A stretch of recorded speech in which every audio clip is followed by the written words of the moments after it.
नमस्कार, पाठशाला की वीकेंड क्लास में आप सभी का बहुत स्वागत है। मैं हूं सुशांत सिन्हा।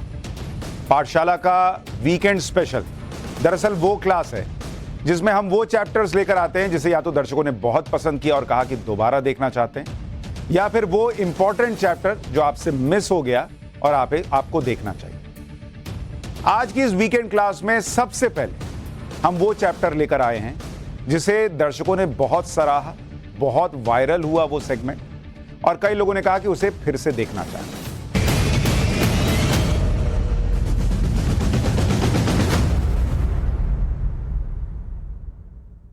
उद्योगपति मुकेश अंबानी और उनके परिवार को पूरे देश में और विदेश में भी Z+ सिक्योरिटी मिलेगी। और ये कल को हो सकता है आपके पास खबर आ जाए कि अंबानी को ये सिक्योरिटी जो है वो नरेंद्र मोदी ने दे दी क्योंकि उनके दोस्त हैं। ऐसा हुआ नहीं। सुप्रीम कोर्ट ने महाराष्ट्र सरकार और केंद्रीय गृह मंत्रालय को यह आदेश दिया कि वो मुकेश अंबानी और उनके परिवार के 4 सदस्यों को Z+ सिक्योरिटी सुनिश्चित करें। Z+ सिक्योरिटी सबसे हाई लेवल की सिक्योरिटी होती है और बहुत ही खास लोगों को यह सिक्योरिटी मिलती है। Z+ सिक्योरिटी पर जितना भी खर्च आएगा वो उठाएगा अंबानी परिवार, देगी केंद्र सरकार और महाराष्ट्र सरकार, लेकिन उसका पैसा जो खर्च आएगा वो अंबानी परिवार को उठाने के लिए कहा गया है। मिलेगा किसको किसको? भाई उद्योगपति मुकेश अंबानी को मिलेगा, उनकी पत्नी नीता अंबानी को मिलेगा, उनके बड़े बेटे आकाश अंबानी को मिलेगा और छोटे बेटे अनंत अंबानी को भी मिलेगा। इसके अलावा बेटी ईशा अंबानी, इन सबको Z+ सिक्योरिटी मिलेगी, यह कहा गया कोर्ट की तरफ से। सुप्रीम कोर्ट में मुकेश अंबानी के वकील मुकुल रोहतगी ने यह दलील रखी कि मुकेश अंबानी को बिजनेस के लिए देश के साथ साथ विदेशों में भी जाना होता है, और क्योंकि उनका सब जगह पर बिजनेस है, उनकी जान को लगातार खतरा बना हुआ है, वो लगातार निशाने पर हैं ताकि देश की आर्थिक स्थिरता को अस्थिर किया जा सके। इसलिए विदेशों में भी उन्हें Z+ सिक्योरिटी दी जानी चाहिए। सुप्रीम कोर्ट ने मुकेश अंबानी की इस दलील को माना और यह फैसला सुनाया। अपने आदेश में सुप्रीम कोर्ट ने कहा कि जब मुकेश अंबानी और उनके परिवार के सदस्य भारत में होंगे तो महाराष्ट्र सरकार और गृह मंत्रालय सुरक्षा की व्यवस्था करेंगे, और जब वो देश के बाहर होंगे तो गृह मंत्रालय उनकी सुरक्षा सुनिश्चित करेगा। सुप्रीम कोर्ट ने यह आदेश एक जनहित याचिका के खिलाफ केंद्र सरकार की अपील पर सुनवाई करते हुए दिया है। पिछले साल त्रिपुरा हाईकोर्ट में एक जनहित याचिका पर सुनवाई करते हुए गृह मंत्रालय से अंबानी परिवार की सुरक्षा को खतरे से जुड़ी असली फाइल मांग ली गई थी। बाद में केंद्र सरकार ने हाईकोर्ट के इस फैसले के खिलाफ सुप्रीम कोर्ट में अपील दायर की थी। सुप्रीम कोर्ट ने पिछले साल त्रिपुरा हाईकोर्ट के आदेश पर रोक लगाई थी और फिर इसी मामले पर सुनवाई करते हुए यह आदेश सुनाया कि इनको Z+ दीजिए।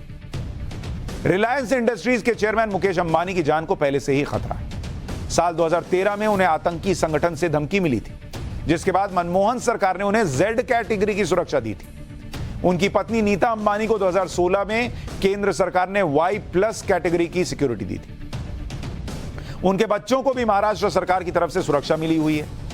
पिछले साल ही केंद्र सरकार ने मुकेश अंबानी और उनकी पत्नी की सिक्योरिटी को अपग्रेड करके Z+ कर दिया था। सुप्रीम कोर्ट के फैसले के बाद 2 और चीजें अपडेट हो जाएंगी। पहला यह कि मुकेश अंबानी की सुरक्षा अब सिर्फ देश के अंदर तक सीमित नहीं रहेगी, विदेश जाएंगे तो वहां भी ये Z+ सिक्योरिटी मिलेगी। और दूसरा, मुकेश अंबानी के पूरे परिवार को Z+ सिक्योरिटी मिलेगी। अभी किसी को Y+ मिली है, किसी को Z+ मिली है, किसी को महाराष्ट्र पुलिस की मिली है, नहीं, अब सबको Z+ कैटेगरी की सुरक्षा मिलेगी। देश में प्रधानमंत्री को मिलने वाली सिक्योरिटी के बाद सबसे बड़े लेवल की सिक्योरिटी Z+ सिक्योरिटी होती है। और आपको जानना चाहिए कि Z+ सिक्योरिटी है क्या चीज। Z+ सिक्योरिटी जब किसी को मिलती है तो उसमें 55 या उससे ज्यादा सुरक्षा कर्मी उसके साथ रहते हैं, 55। इसमें 2 से 8 हथियारबंद सुरक्षा कर्मी होते हैं, 2 PSO होते हैं यानी पर्सनल सिक्योरिटी ऑफिसर, जिसमें एक के पास 10 गन होती है और दूसरे के पास 9mm की पिस्टल होती है। ये दोनों सिक्योरिटी ऑफिसर 24 घंटे सुरक्षा में तैनात रहते हैं और एकदम आसपास रहते हैं। जिस व्यक्ति को Z+ की सिक्योरिटी मिलती है उसकी सुरक्षा में 1 से लेकर 3 आर्म्ड व्हीकल चलते हैं और यह सुरक्षा घेरा 2 शिफ्ट में काम करता है।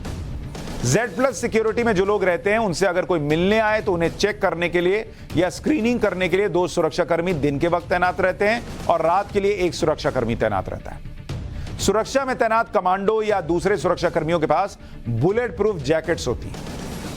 इसके अलावा जेड कैटेगरी में और भी अरेंजमेंट होती हैं, जैसे बुलेट प्रूफ कार होनी चाहिए जेड प्लस में, 3 शिफ्ट में सुरक्षा कर्मियों की गाड़ियों का काफिला तैनात रहना चाहिए, लोकेशन के हिसाब से ज्यादा सुरक्षा कर्मियों की तैनाती होती है, कहीं ज्यादा खतरा है तो वहां ज्यादा लोग लगते हैं।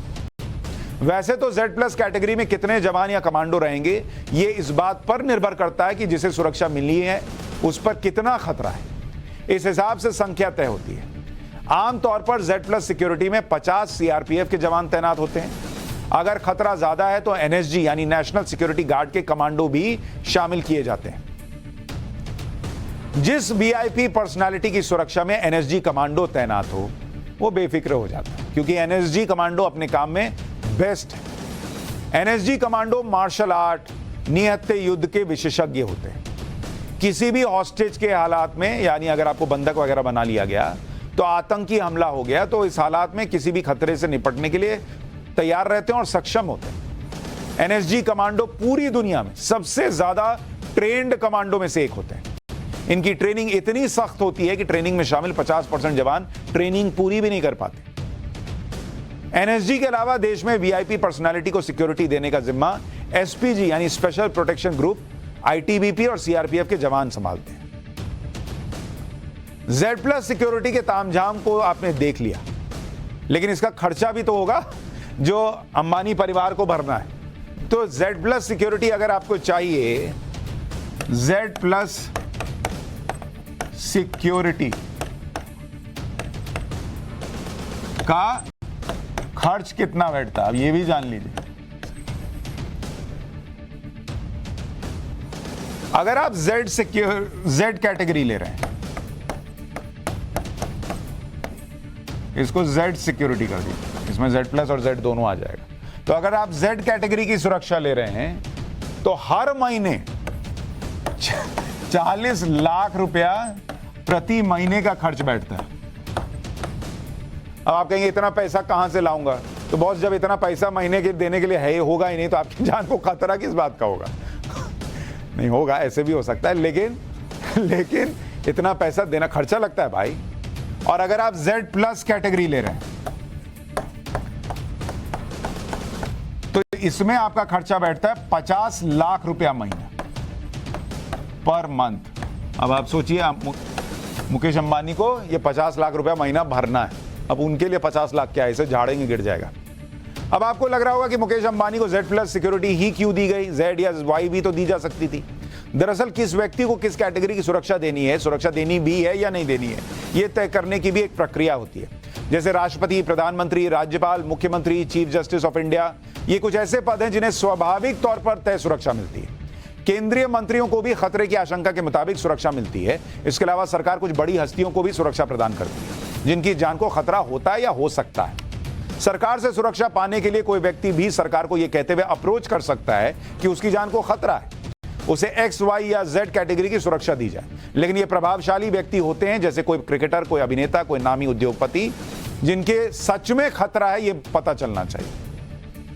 कई बार सरकार खुद भी इस बात का संज्ञान लेती है कि किसी वीआईपी व्यक्ति की जान को खतरा है और उसे सुरक्षा देनी चाहिए। जैसे साल 2020 में बॉलीवुड अभिनेत्री कंगना रनौत पर थ्रेट लेवल को देखते हुए वाई प्लस कैटेगरी की सुरक्षा दी गई।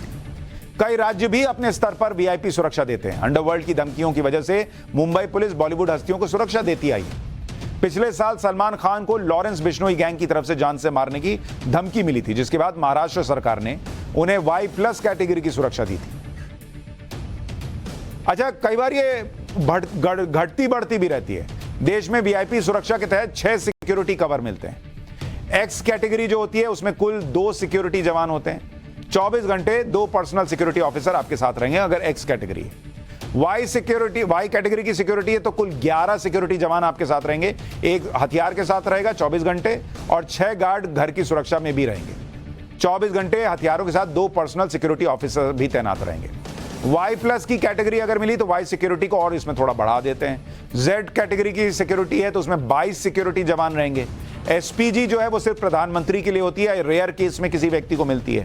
पहले गांधी परिवार को भी एसपीजी की सुरक्षा मिली हुई थी।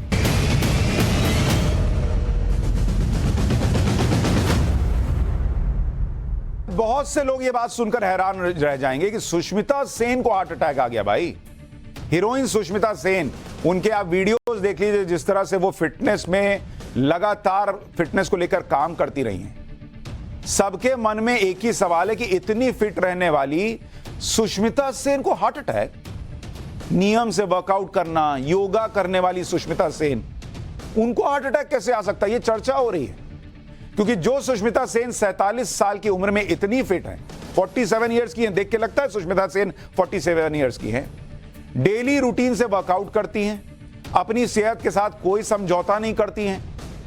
ऐसा वर्कआउट जिसे जिम में करने के लिए बहुत ताकत और एनर्जी की जरूरत पड़ती है, लेकिन सुष्मिता सेन इसे बहुत आसानी से करती दिखती है। इन तस्वीरों को देखकर कोई मान नहीं सकता कि सुष्मिता सेन को दिल की बीमारी हो सकती है और उन्हें हार्ट अटैक आ सकता है, लेकिन इसके बावजूद भी सुष्मिता सेन को हार्ट अटैक आ गया। यह बात खुद सुष्मिता सेन ने सोशल मीडिया पर एक पोस्ट करके बताई। अपने पिता के साथ एक तस्वीर पोस्ट करते हुए उन्होंने लिखा कि I suffered heart attack a couple of days back, यानी मुझे कुछ दिन पहले दिल का दौरा पड़ा। एंजियोप्लास्टी डन, एंजियोप्लास्टी हो गई है। स्टेंट इन प्लेस, यानी उनके दिल में स्टेंट भी लगा है। सुष्मिता सेन को स्टेंट लगाने का मतलब है कि सुष्मिता सेन के हार्ट की नसें में ब्लॉकेज रहा होगा, जिन्हें खोलने के लिए स्टेंट लगाने की जरूरत पड़ती है। स्टेंट एक छोटी सा डिवाइस होता है जिसे एंजियोप्लास्टी के जरिए पतले तार से उस जगह पर ले जाया जाता है जहां पर ब्लॉकेज है। जैसे यहां दिल में ब्लॉकेज है तो ये स्टेंट जाकर उसको फैला देता है, तो स्टेंट गया, फूल गया, तो वो जगह खुल जाती है, तो जो खून का फ्लो है वो बढ़ जाता है, आसानी से होने लगता है, जिससे मरीज की जान बच जाती है। अब आप सोचिए, सुष्मिता सेन जो इतना एक्सरसाइज करती है, उनकी नसों में, दिल की नसों में जो है वो ब्लॉकेज था। समय पर इलाज मिलने की वजह से सुष्मिता सेन खतरे से बाहर हैं। वो भाग्यशाली हैं कि उन्हें अस्पताल जाकर समय पर इलाज मिल गया, वरना देश भर से जिस तरह अचानक हार्ट अटैक के वीडियो आ रहे हैं, लोगों को बचने का भाई मौका नहीं मिल रहा। भाई बहुत से लोगों को डरा दिया है इन वीडियोज ने। हमारे ऑफिस में कई बार चर्चा होती है कि इतना फिट रहने का प्रयास करते हैं, कल को हार्ट अटैक किसको आ जाए पता ही नहीं चल रहा भाई। एक और वीडियो देखिए, अहमदाबाद के क्रिकेट मैदान का वीडियो है, जिसमें मैच के दौरान एक बॉलर कुछ बेचैनी महसूस करता है, सीने में दर्द शुरू हुआ, वो बैठ जाता है।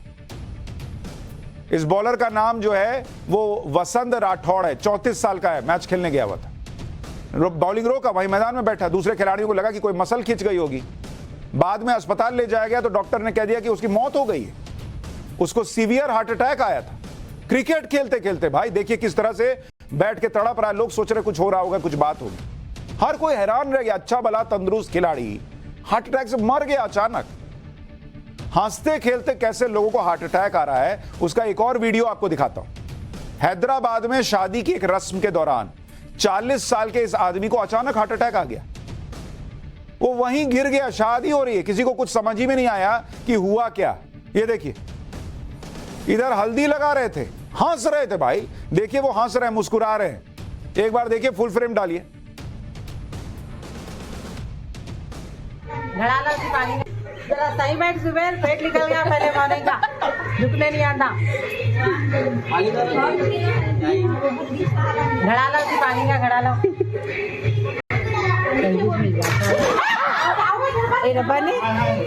जरा सही बैठ, सुबह पेट निकल गया पहले मॉर्निंग का, झुकने नहीं आता। घड़ा लो कि पानी का घड़ा लो।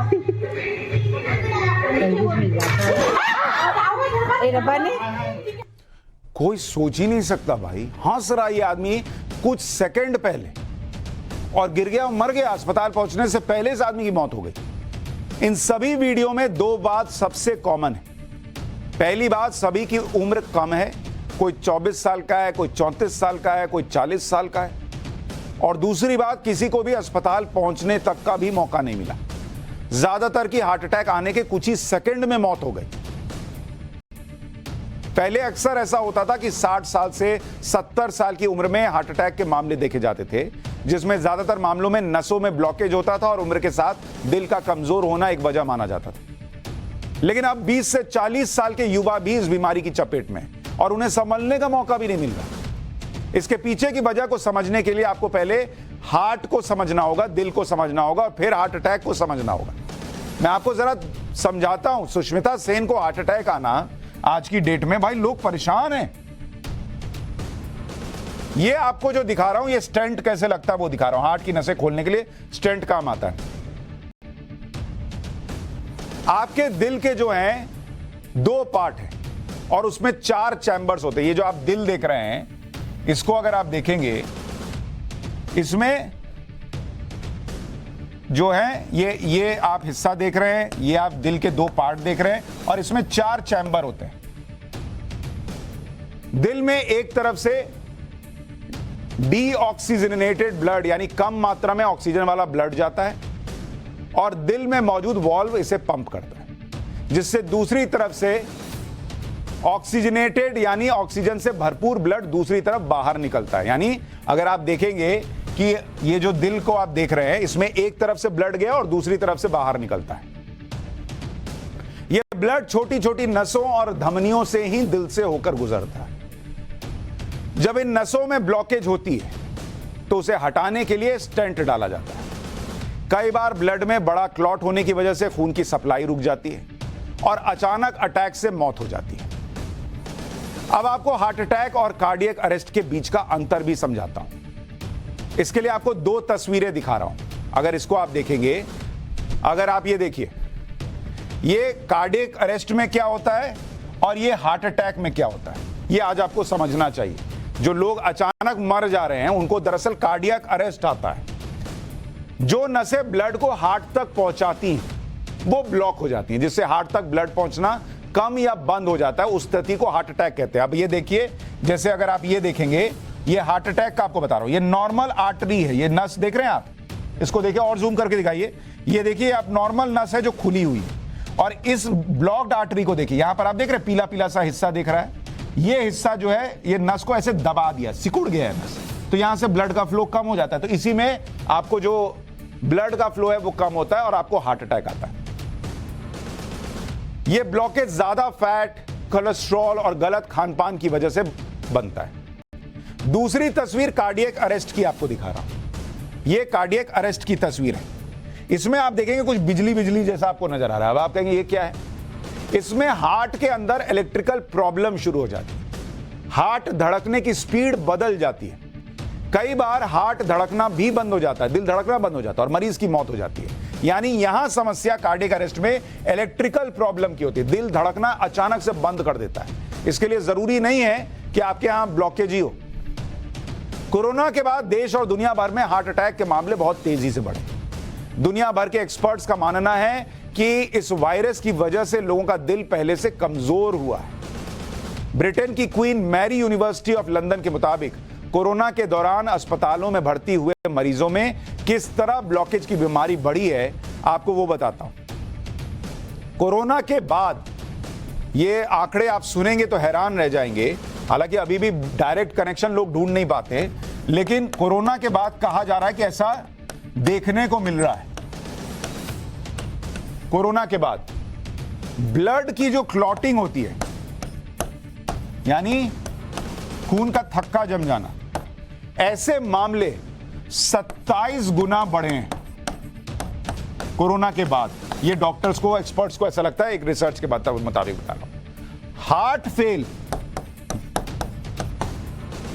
ये 21 गुना ज्यादा हो रहे हैं, 21 गुना बढ़ गए हैं हार्ट फेल की घटनाएं कोरोना के बाद से। ब्रेन स्ट्रोक ये 17 गुना जो है बढ़ गया है, 17 गुना। हालांकि लोग डायरेक्ट को एकदम सीधा बता दें कि ये कोरोना की वजह से हो रहा है, ये अभी डॉक्टर्स नहीं कह रहे, लेकिन ये भी कह रहे हैं कि ये कोरोना के बाद हुआ है। कोरोना के जाने के बाद भी लोगों पर इसका असर बना हुआ ये कहा जा रहा है, और इसलिए अपने हार्ट को लेकर, दिल को लेकर बहुत सावधान रहिए और हो सके तो अपने डॉक्टर की सलाह लेकर जांच जरूर कराइए। क्योंकि सुष्मिता सेन को जब हार्ट अटैक आया होगा, भाई वो फिट रहती थी, अच्छा खाती पीती थी। जो हीरो हीरोइन है वो तो वैसे भी अच्छा खाते पीते हैं, पूरा ध्यान रखते हैं फिटनेस का। उसके बाद भी अगर हो रहा है तो ये मान के मत चलिए कि मुझे नहीं हो सकता। सुष्मिता सेन को हो सकता है तो आपको भी हो सकता है, मुझे भी हो सकता है, किसी को भी हो सकता है। तो थोड़ा दिल का ध्यान रखिए।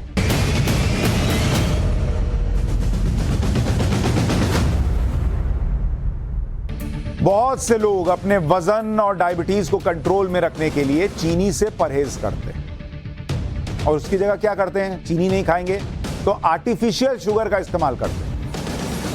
इस शुगर को बनाने वाली कंपनियां यह दावा करती हैं कि चीनी की तुलना में आर्टिफिशियल शुगर बहुत सुरक्षित है। कोई चिंता की बात नहीं, आप आर्टिफिशियल शुगर खाइए, इसमें कैलोरी कम है तो आपको नुकसान नहीं होगा। बॉस ये क्या नुकसान दे रहा है अभी सुनिएगा, तो चीनी खाना भूल जाइए।